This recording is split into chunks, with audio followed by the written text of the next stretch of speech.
mean, most of the films you make in your life, are not going to be seen by millions of people.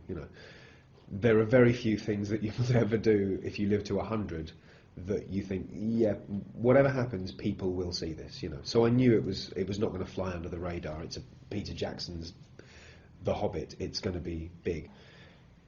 Yeah, I tried not to let outside influences dictate to me. Do you know what I mean? I didn't. It's true when I honestly say I felt no pressure at all playing Bilbo, none at all.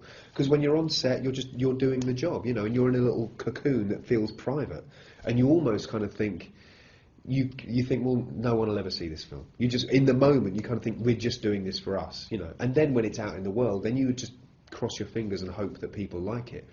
But in the doing of it, I certainly was never thinking ever, I wonder what Tolkien fans will make of this decision of how to play, but ever, or what people online will think. It's like, well, I know more about playing Bilbo than any of those people do. Do you know what I mean? In a culture where everyone, goes, extreme sports, and everyone can travel around the world now. You ask people if you'd like to go to Afghanistan or Iraq, people don't want to fucking go. Do you know what I mean? And that's why we consider the people who do go there very brave and quite heroic. Whether we agree with it or not, as individuals, it's a hell of a decision to make. Most of us don't want to go there, me included.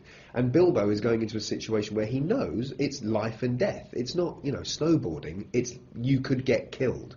So it's a very, very attractive proposition to stay in the Shire. Most of us do that. Most of us live in the Shire. Most of us in the first world live in the Shire. That's why we don't choose to go and live in, somewhere war-torn. We're all Bilbo now.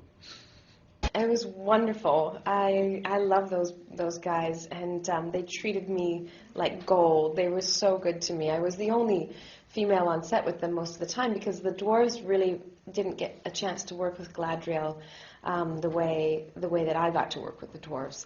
And so I felt they were amazing. I felt like a princess all the time. Boys flirting with me all day.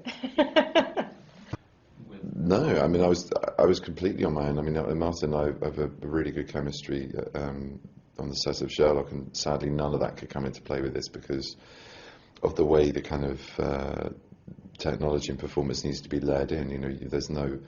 I think if I'd been there doing a lot of other stuff on the film, I could have possibly just been on set as a voice or a presence or an eyeline, but yeah, it would have been negligible compared to what he was imagining, and likewise what I was imagining from our differing scales. It's one thing to be Gandalf and looking down and, the Hobbit looking up, but this beast is the size of the Empire State Building and breathes fire, and there's very little to relate to other than your imagination. Parents read it to their children. My dad read it to me, and I can't wait to one day read it to my children. I've already started reading it to my godchildren, but it's because it's an incredibly colourful world. It's incredibly imaginative, but at the same time there's something accessible about it.